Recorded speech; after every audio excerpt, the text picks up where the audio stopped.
welcome in. Thank you for joining me on this this Sunday. If you're here listening to the show on Sunday, thank you. You're getting it as new as possible, I would say. If you're listening on any other day, welcome. No matter what, thank you for joining. There wasn't a lot that I saw this week in terms of video game news and whatnot. We did have Animal Crossing's new update come out this week, and I have not checked it out. I haven't had my Switch on in a while, but I might want to check that out because even without getting the Switch 2 version, or I think there might be something paid with it, I can't remember. But there are free elements to this update, so I definitely want to go and check that out eventually, but I have not yet. So that is something that I plan to do. Maybe I'll talk about it next week. I don't know. This episode, and I think episodes moving forward for the foreseeable future, may not have as much news per se, but it's just finally talking about stuff in gaming that I've been doing or not doing, or just talking about the games, because you can go to those gaming websites and get the information and whatnot. And I'm here to express my opinions on things. And while that's nice or whatever, unless it's something I really care about, I don't want to come across as trying to make chicken salad out of chicken. You know what I mean? Last week was a good example of that. Last week we barely got 30 minutes, got a little over 30. And I don't think it was up to the quality that I should have provided. So what I'm going to do, probably for this show moving forward, is provide a little bit of news, but a little bit just more talking about video games in general, my experiences, what I'm doing, because I'm finally actually playing video games again.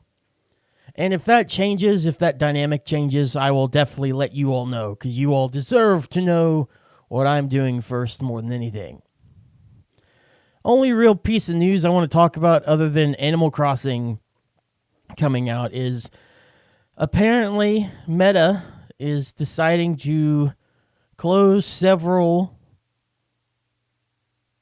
studios across its different virtual reality division. This article comes from Game Informer. So if you have the physical magazine, you can definitely read this. It's in their latest issue. But it is on their website. Meta closes Twisted Pixel, Sanzaru Games, and Armature Studio. This is by Marcus Stewart on January 14th. It even says the particular time if you want to know. It was published at 9:32 a.m. A very early boy this man is. This Marcus Stewart is. Getting this up early as possible. But yeah, Meta apparently shuts down 3 of its studios.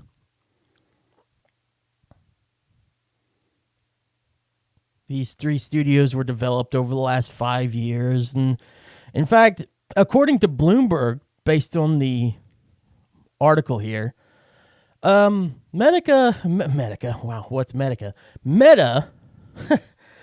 has begun to cut over 1,000 jobs from its Reality Labs division. That is their virtual reality division.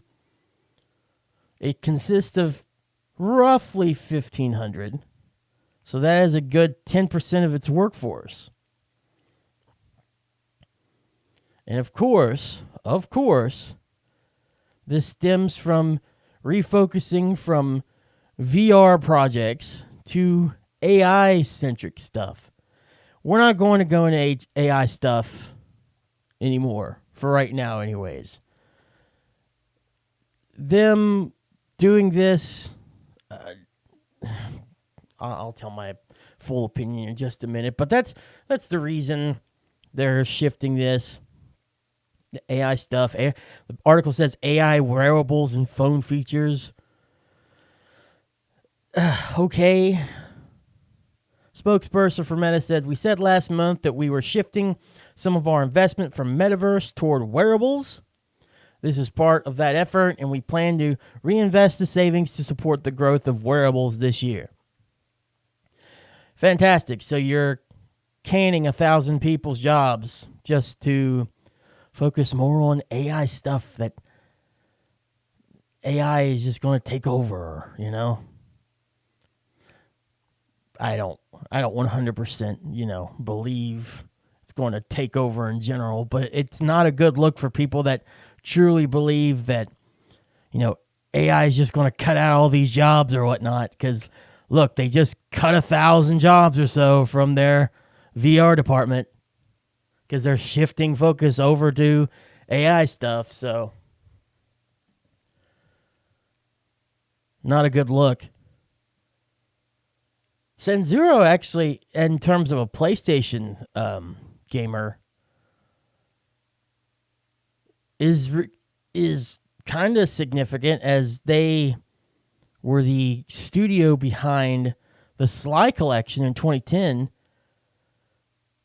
and also Sly Cooper's latest release back in 2013.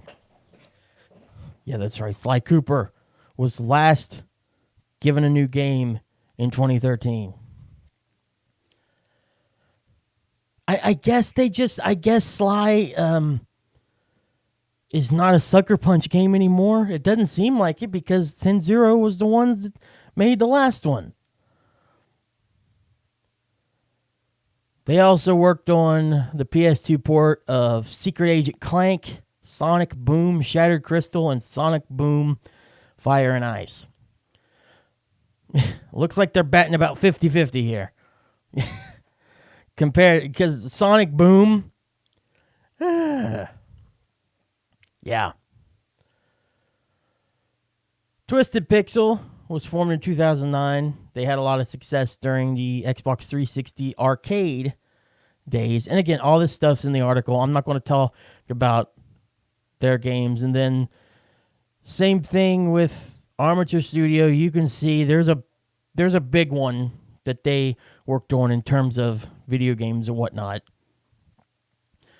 But yeah, you can read the entire article and all that in this website, in the Game Informer website. And it's also kind of a bad timing, because the day before Meta announced that they were releasing 1,000 people, 1,000 jobs gone, from Game Informer, from Charles Hart, at 10:27 a.m. on January 13th, the day before. These guys work early.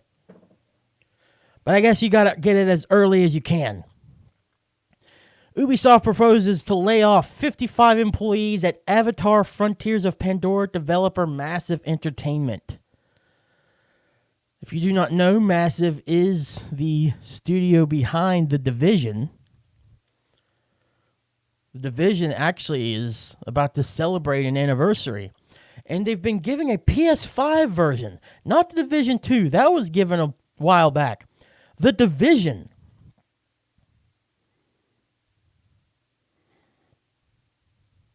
Yeah, the original. The one that had a lot of problems within the first year, but has kind of been fixed over time. Another one of those No Man's Sky situations. Although this one came out, I think, a little bit before No Man's Sky. But yeah.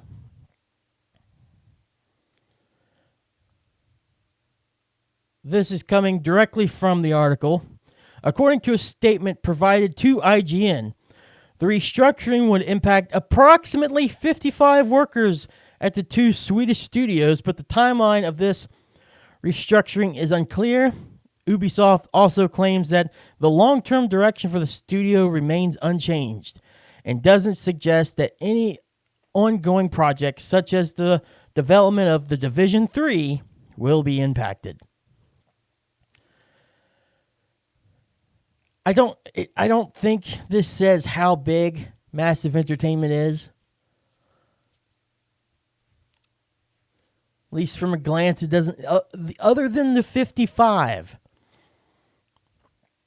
that's showing for how many roles they'd be getting rid of, how many jobs would be gone. I'm not seeing a true number of how many people. It can't be as many as Meta had working on their VR department. It can't be. So we're going to look at percentages here. So Meta, in comparison, laid off about 10% of their workforce. Or not workforce, but in terms of the VR department to switch focus to the AI. If it's less than 10%, it's a little better, at least. But it is different because it's a smaller studio in comparison. But it is going to, it says will not be impacted, but it's going to impact. When you lose any bodies in anything, I can attest to this. You lose one body at work, it's going to be impacted because guess what? That means more work for you, possibly. Unless you have enough people to pick up the slack, which I hope they do. But if you lose 55 roles in this, how does that not affect what you might be doing on a daily basis? They mentioned it was the developer of Avatar Frontiers of Pandora. Of all the Ubisoft games that have come out in like the last 5 years, that's probably really, other than that one Prince of Persia game, the side-scroller, that's probably the only one I want to try, even though I've heard it's kind of the same thing. In fact, it looks very Far Cry, but with a Avatar paint scheme on it. That really is like the only Ubisoft game I'd want to try, and I might actually get it one day. I always forget it's a game, though. I'm not someone that likes Avatar, but it's just because I haven't really played it, or I haven't really watched it. I've never watched the original movie. The look, the freaking, I don't know, there's something about Avatar that just doesn't pique my interest, about that the super fantasy world just doesn't interest me that much. But I might give it a try one day. And I will tell you right now, but when the Division 3 comes out, I'll be excited because I like the Division 1 and 2. Even at the worst part of the Division, I found things to like about it. The Division 2 was already pretty good whenever it first came out. And apparently they're working on even more stuff for the Division 2. Or Division 2 related stuff. I just saw this in this article. Look at this. Go to this article. Again, it's by Charlie Hart. Boy working on things early in the morning. Dropping bombs. So early. Yeah, so apparently Massive is currently working on Division 3. The Division 2 Survivors, which is an added survival extraction mode. And the Division Resurgence, a mobile entry. They're going nuts over there. They're not done. They're not even close to done. They're trying to develop 2 new games, one for mobile, one for regular PC and console, and then they're developing another mode for a game that's already been out for several years. These mad lads, they're crazy over there.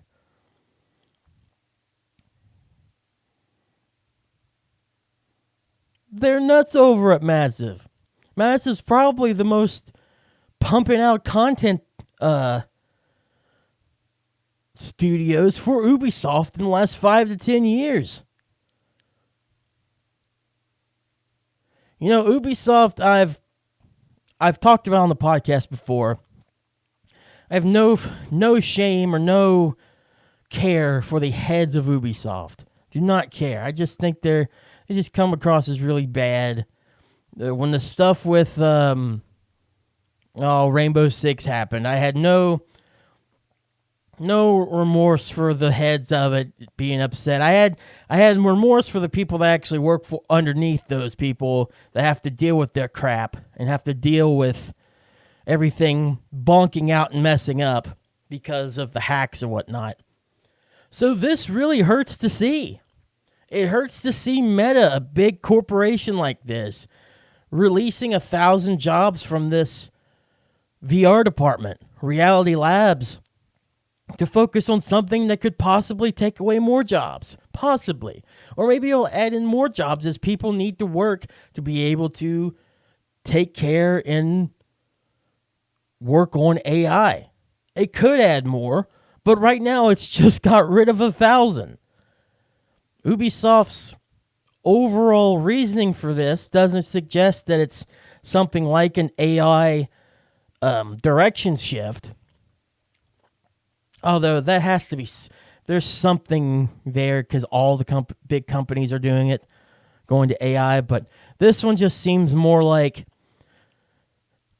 maybe they just can't afford to pay, but because their direction isn't changing, and they're still working on these big additions to the Division series. So that's just going to put more strain on the workers. And that's who I feel most bad for. In this situation, that's who I feel most bad for. Last year, apparently, Ubisoft announced this is verbatim from the article, Ubisoft announced a similar layoff proposal at its subsidiary Red Linux, known for the Trial series. And then last March, it founded a new subsidiary in partnership with Tencent.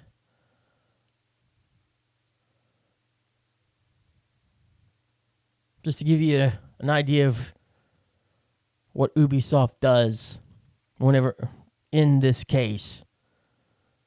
So it founded a new subsidiary in partnership with a big-time Chinese company while also proposing layoff for 2 of its studios now within a year. It's fantastic. It's great.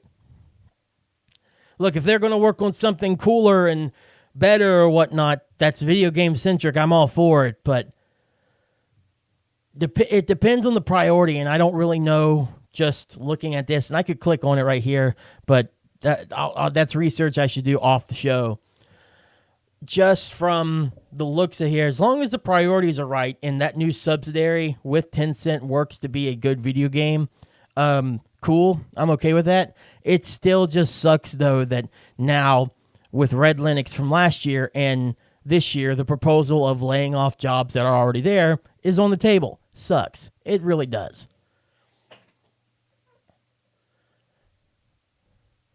So go and read the full article for yourself. If I missed anything, let me know. There is a quote, a full statement by Ubisoft Stockholm that you can read.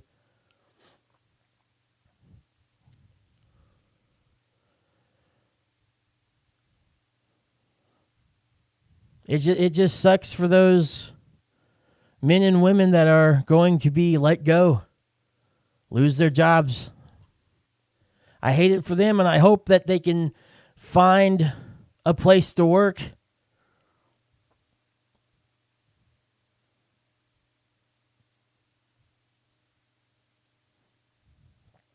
I really do. All right, enough of the current news talk. Let's talk about some stuff I've been doing recently in gaming. So I've been on 2 huge kicks that I'm kind of embarrassed about. Kind of. The Call of Duty one, I think I've mentioned before.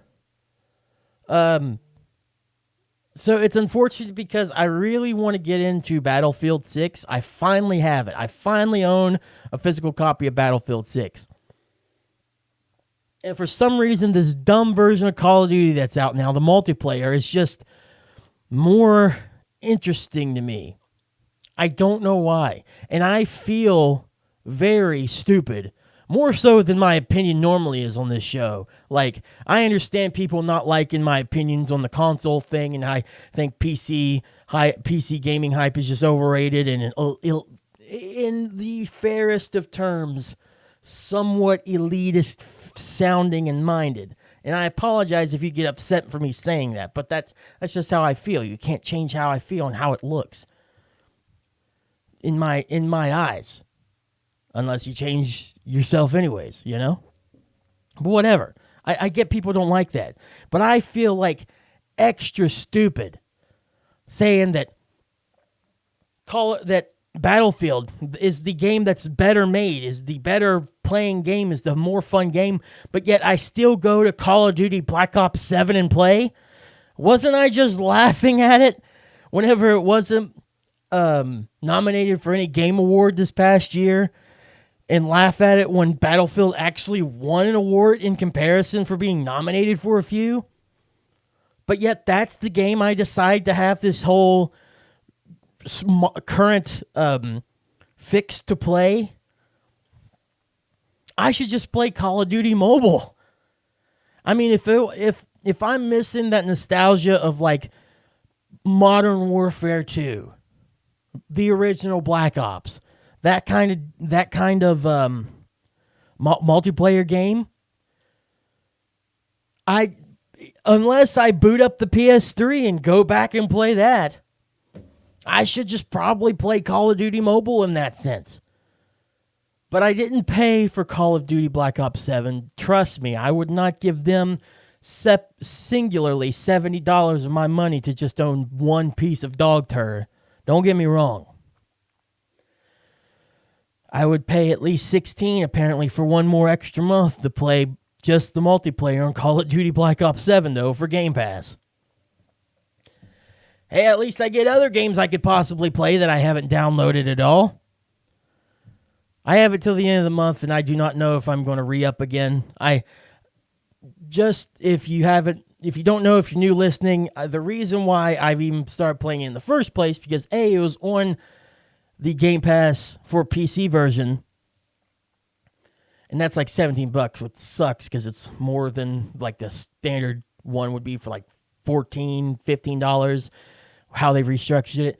Anyways, I'm getting sidetracked. That was on there. I started playing it. It reminded me of the game of the Black Ops multiplayers that I used to play back when. I liked it enough to where I kept wanting to play it. I've actually prestiged, which makes me even more mad because I prestiged a Call of Duty version that sucks in comparison to ones that were actually considered good or good-ish.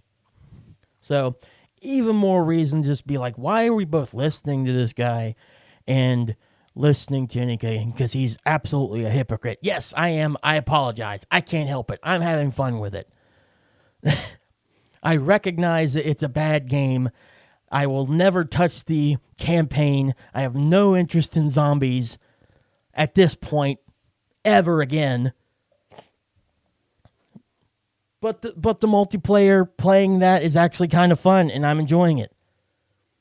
Enjoying as in when I get like 3 matches in and I'm wanting to throw my controller across the room because I can't get a shot in edgewise because everyone else is so good. But I am enjoying it. In comparison to Battlefield, here's the thing. I feel like I'm too offensive in Call of Duty. I feel like I just run in there and try and run and gun without really being a little bit more held back. In Battlefield, I feel too held back. And I'll tell you the big reason for that. I feel like in terms of how the engines and how the games look, I feel like I can't see. Is that a known issue or something? Or maybe it's just me. But like when I play Battlefield, I just feel like I can't see anything. Like it's hard. Like it's impressive. The game looks impressive. I can definitely tell that it's a better game. And I will play the campaign one day to at least see how that plays. But in terms of multiplayer and trying to find any targets or whatnot, I feel like with all the stuff that they have in their maps and how just the game overall looks, it's difficult for me to see, man. I've tried fickling with the settings. I've turned the brightness down. Maybe I need to turn gamma down or something. I don't know. But, man, I'm telling you, I try to look, and it's just really difficult to see. Whereas Call of Duty has a little bit more, not muted, but the way their maps are laid out makes it easier to find people and see people in comparison, I think. Which is better for like the smaller maps and more run and gun type deal, whereas Battlefield is definitely more like bigger scale war things. And I think that's the thing, because I haven't played any like big scale matches on either game. Call of Duty works better with those smaller scale battles where you can see everybody and they're closer up, whereas Battlefield will work better with larger scale battles, which I don't know if I have interest in doing. And if I played, I'd probably have a lot more fun with it, being able to be like a recon person or medic or something like that. But honestly, I just want as stupid as it sounds, I just want mindless, like, give me some guns, let me go shoot, bang, bang, let's have fun, you know? That's all I want. And while you can get that with Battlefield, Call of Duty, even when it sucks, still gives that more to where I'm like, I want to play this instead. And I hate it. I really do, because I want to like Battlefield even more, because Battlefield is the better of the two games. It 100% is. Its presentation, its look, its feel, 100% better, but I don't know why I keep playing Call of Duty more, and I keep wanting to play Call of Duty more. I hate it. I really do. Trust me. You don't have to you don't have to tell me you suck and that's awful opinion. Your opinion sucks on this. Trust me, on this one for sure, I understand. I get it. But the other thing that I've been really into too recently, and I blame a friend at work for getting me back into it, is Minecraft. Minecraft, I've said, is my favorite game of all time. I think in the first episode, not only did I have it in my top 5, I had it as number 1. Minecraft will always have a special place in my heart. Well, finally, as if it were 2011, I've really gotten into modding.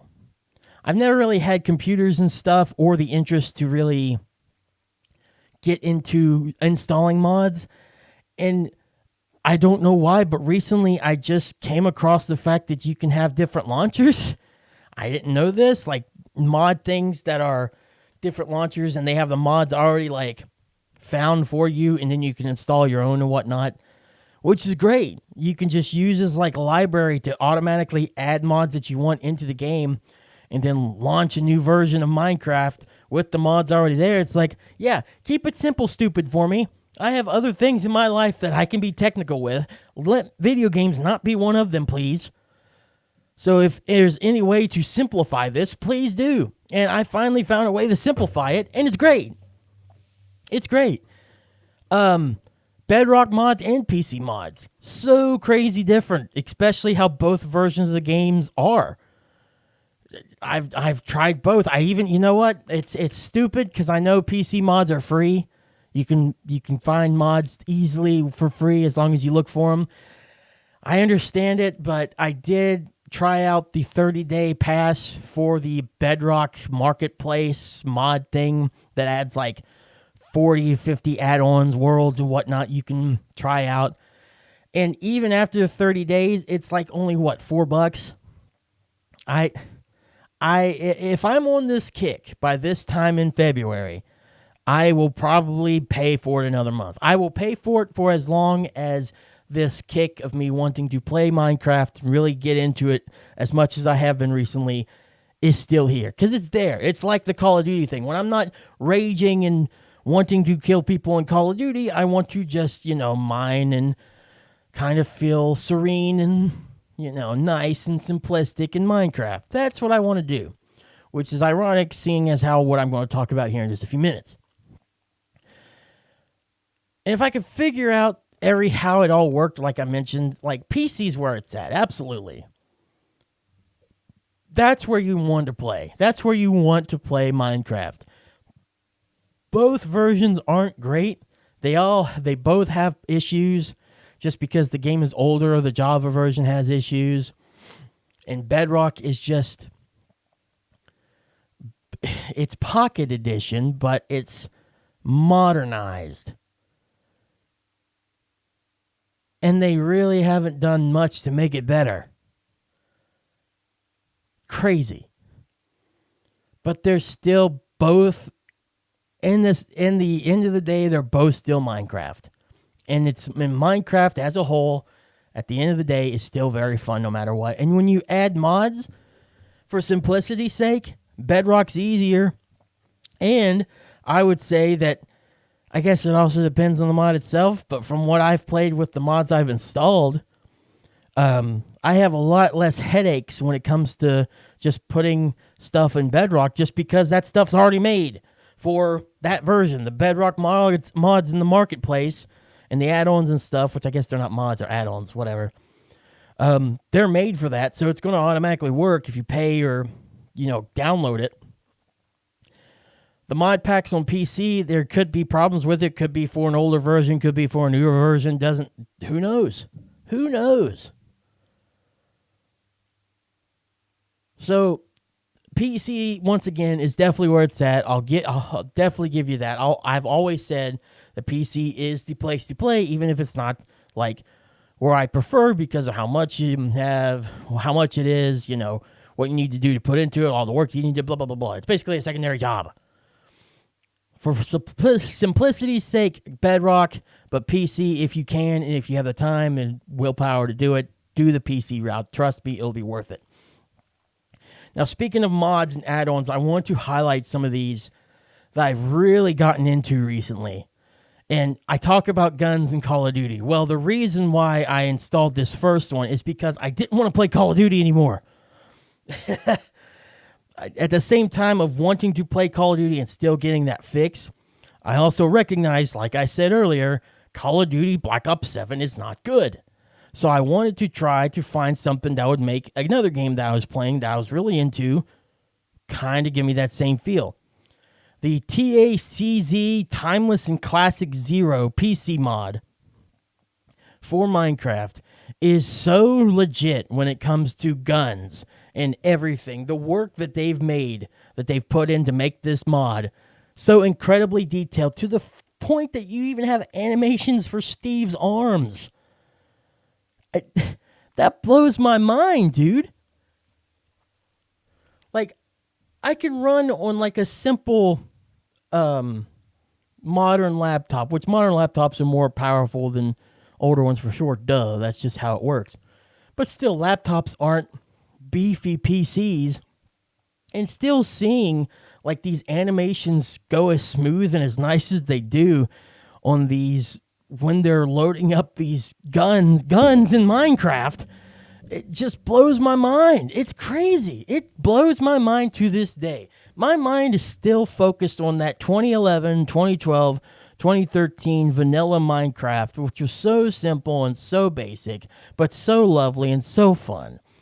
That these new things, even the new stuff they've added to vanilla now, like spears, they added freaking spears to Minecraft.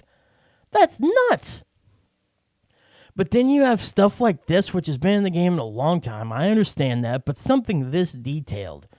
And finally getting into it now, dude, 2011 cold, and it's hitting me right in the face in 2026. Crazy. Bedrock, I will highlight, Combined Ores version 4.1. This is wild. Being able to combine things like diamond and netherite, which I have not and will one day, hopefully, but the one that I have combined that has the most power right now is copper with iron. And if you do that and make a sword out of it, oh my gosh, it is a powerful, like, lightning sword. It's crazy. Like, literally, 2 swipes to a zombie after it strikes it with lightning, dead. It will light you on fire, but the fire does no damage to you as long as you don't get close to the zombie. Dead. It's just dead, They are so overpowered. Now, along with that, I did do the overpowered weapons mod, but that's not part of it. This is just combining ores and getting the weapon combinations of the standard things that are in, like the standard sword and the standard pickaxe. It's really cool to be able to have more durability and have more swipes and more power and more just cool ability to feel like you're more defended just by combining, emerald with iron. It's really cool. Now, I did try to combine an iron with a crystal because I was lucky enough to find. I actually found crystal dynamically by myself for once. I've never done that just in a regular standard survival world. Never done that until just the other day. That was really cool. So I combined the two. It was like a mythic iron ore set chest piece and leggings. I don't know exactly how much better that is compared to just iron set because it doesn't tell you. So I'm still figuring out what works and what doesn't and what you should use combining ores with what you shouldn't, what's just a waste of time. But right now the big two are definitely, the big one is definitely combining iron and copper to get coppered iron or whatever it's called, iron copper or something. Really cool. PC mod, Cobblemon. I mean, can you figure it out what that one is? Do I have to explain? It's a Pokemon mod combining the world of the Pocket Monsters with the world of Minecraft, and I love it. I can catch a Squirtle. I can catch a Pikachu. It's cool. And then I can go mine for coal. Mine for iron. Can't wait for Nintendo to take this down because the fun police always has to strike at the most unfortunate times. Back to Bedrock, have to give a shout out to the Realism Effects 1.2 mod or add-on. Anything to just make Minecraft feel a little bit more realistic, even if it's just on a PlayStation. You can only go so far with the console versions, obviously, because Bedrock is Bedrock. But even just that little bit that it does to make Minecraft just pop even more. And Minecraft's very blocky, so you can't really do much with it. But if it makes it look even semi-more realistic and nicer and lighting better and whatnot, give it to me. This is a good add-on if you want Bedrock. And speaking of stuff like that to make things feel better and more, less blocky, for both systems, for both consoles and PCs, for both Java and Bedrock, any mod that gives your characters or any kind of mobs or whatever more animations to where they're not so stilted and static looking, give it. We have one mod in my friend's realm. The stepping and the walking looks really dumb, admittedly, because it seems like you have just an axe to grind every time you step up to someone. It's like you're going to fight them or something. It's like, come here, you little... It's hilariously stupid, and I love it. I 100% love it. But mods like that to just add some more character to the blocky, static world of Minecraft, I'll take it. Even if it's got to keep that look with just maybe a little bit better shading and colors and shadows and light. I'll take it. I'll take it. One more add-on that I really love that I'm going to mention, then we can move on. This is part of a bigger add-on pack for Bedrock. I can't remember what it was called. I was trying to find it. I was writing the script this rundown. And I couldn't find where I saw it, but the run mod that I found, the one add-on had raccoons in it. And obviously I'm going to pick it because those are my people, yo. Salute. So I have to get this, but I didn't realize what they were used for. So whenever you go mining in the mines, because that's what you do in Minecraft, you come across ores, duh. Well, when you mine these ores, there's a particular chance that once you get done mining it, a raccoon will pop out of the ore and will take that piece of ore and run away and steal it. I love it.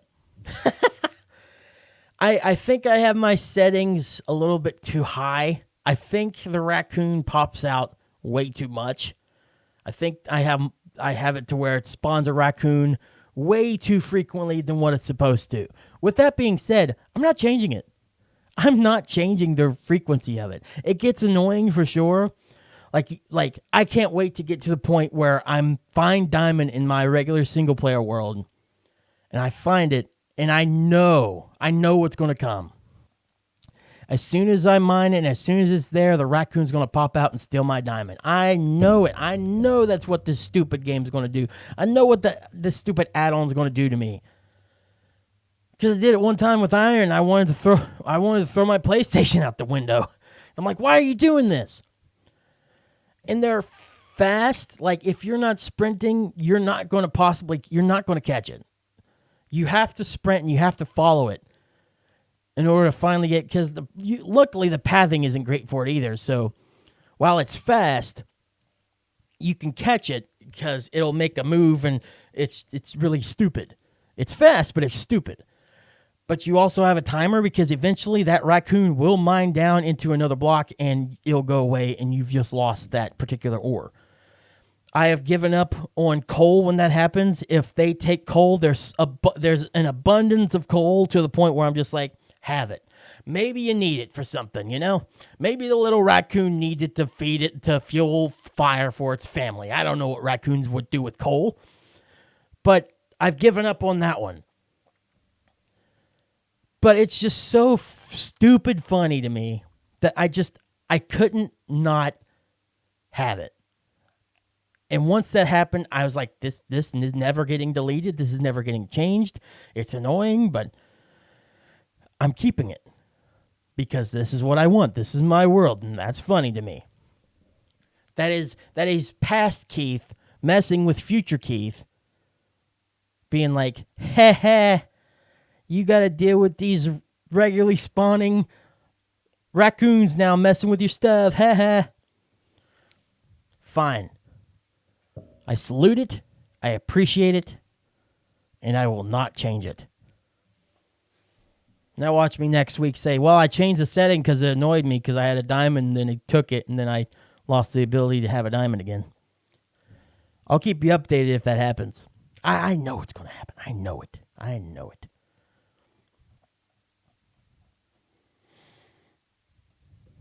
So that's been my trek back into Minecraft. Like I said, 2011 is back within full force with me this past week. So that was cool. Always going to recommend a Minecraft run if you haven't had one in a while. Just like a Sheets run. I love the gas station Sheets. If you want to go to Sheets, go to Sheets. If you want to play Minecraft. Do it.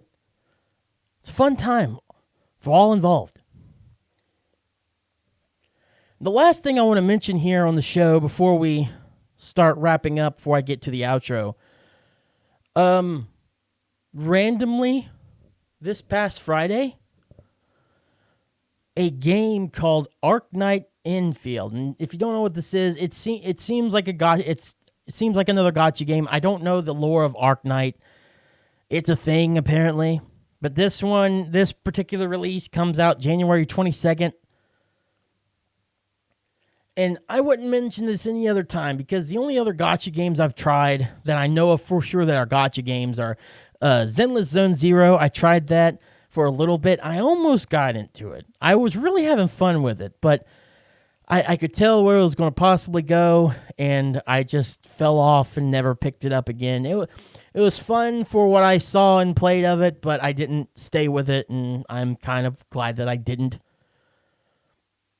But what caught my eye, in particular my ear, because this game, the looks of it, it's one of those games. It's definitely one of the games of all time. One of the anime-looking games of all time. Doesn't interest me one bit. They got one of my favorite bands to do the theme song for this game. And one of my favorite bands, these are newer favorite band that I've only known about for about 5-6 years or so now, but they're so good. The song is called We Are Empire by Starset. And let me tell you, if you want someone like me to play your game, automatically putting Star Set as the theme of that game, if it's a game that I do not have interest in at all, automatically makes me look at it because I'm going to listen to that song religiously, and on repeat until it gets boring to me. Star Set has reached that tier of band with me that I will listen to a new song a billion times, and even if I don't like it, I will come back to it, and then I'll listen to it when I finally start being like, oh, this is actually kind of good. I actually enjoy this more than I originally thought I would. Oh, the song's so good, man. The song's really good. I quoted one of the lyrics on my Facebook. I want to just read this lyric word by word. I can't sing it, obviously. I can't sing worth anything. So I'm not going to sing it. But I want to read it, what these lyrics are at one point in the song. Listen to this. So this is going for the game, obviously. This is part of the game, but it's a cool thing about Star Set, even if they're doing things like this, they still relate it to real life, and I think these lyrics can relate to our current world right now, so I don't mean to go outside the realm of video games for a minute, but listen to this. Look at what we've done. Everyone's a gun. Got everybody looking like a target. Go and take your aim. Find someone to blame. Funny how you don't know you're the mark yet. That's wild. That's so good. That's great.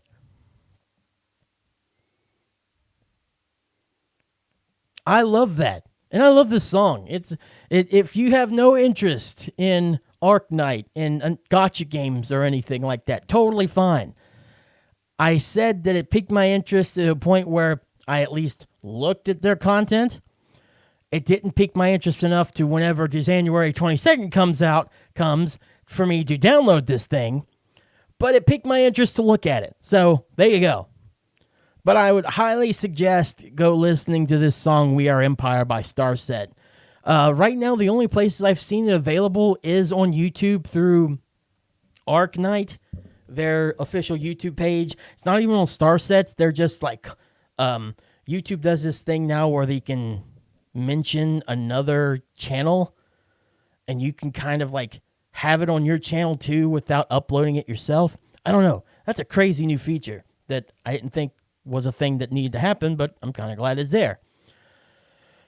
But it's on the Arknight channel. But if you don't want to support Arknight in particular for some reason, PlayStation has it on their channel. And again, you choose your battles wisely, I guess. Do you want to support Arknight in the gotcha game, or do you want to support Sony? You got to pick. You got a choice here. I'm just saying. So go listen to the song. It's really good if you have no interest in the game. But if you have interest in the game, hey, January 22nd is coming very soon as of recording this show, as of when this show gets published. Go check it out. It's, like I said, it's like anime type, but it might be hack and slash. So hack and slash is interesting to me. Another RPG type deal with that stuff probably. So if that stuff interests you, go check it out. Doesn't interest me that much. Don't care. The song is bad. Just saying. So that's it. That's all the gaming stuff I have for you. Actually went over 30 minutes today. I am so happy I ended up going over 30 minutes. Let's go, everybody. Let's go. But speaking of going over 30 minutes in terms of podcast-wise, we always do that for STPP. And we have another one coming for you this week. We're going to focus a lot on music in particular. It'll be interesting with that. And we also have my uncle, and possibly the most frequent guest on STPP, whatever you want to call it, Sean Martin, I can't even say my uncle's name, a.k.a. Skinner, will be returning to the show. And I'm sure with the music stuff, we will talk to him about what he's doing musically here recently. We'll talk about, band stuff, mad stuff, anything possible we will talk about. And he might actually even be more in person with me than what you think. Time will tell for sure with that one. So keep here, keep listening, keep with KJX3 and the STPP space here to find out more about that. And that will be on Tuesdays. Tuesdays, the audio version now. And then Thursdays for the video version on YouTube. Apologies also to our Patreon members. I will go ahead and shout them out right here. Thank you to Brandy, our $1 tier member, and Donna, Jack's fiance. Full discrepancy for the $5 tier. I have yet to get STPP Uncensored and STA for last week up. Apologies. That'll be something I work on later today. I have to work and stuff later today anyways. So work. While I have to do that, I still have a lot of free time and work to where I can do extra work stuff for this. That's probably when I'll finally work on getting that stuff up. So apologies. I said it was going to be up on Fridays. Very inconsistent with the Patreon stuff more than anything else. I apologize. But that is something that will be happening too, that will be coming, and I will fix that. But thank you for being a Patreon member. I really appreciate it. Speaking of Patreon, like I said, video OMO this week, not going to happen. Just feeling kind of bored and lazy. Just wanted to get an audio version of OMO out today. Thank you all so much for joining me here. I hope it was a pretty decent one, all things considered. And I hope you like the pivot away from news and stuff and articles that other people wrote that they can do. I hope you like this new direction I'm going to take my own show, talking about what I've been doing, playing video games and whatnot. And I hope that helps this show's, feel like dislike ratio. I mean, you're going to hate my opinion no matter what, but if we talk strictly the games, maybe that's something I can mitigate. I don't know. We'll see. But thank you so much for listening, everyone. I will talk to you all next week. I love each and every one of your faces, whether you love mine or not. It's totally understandable. I will see you all next Sunday for more OMO. Until then, talk to you guys later. Bye.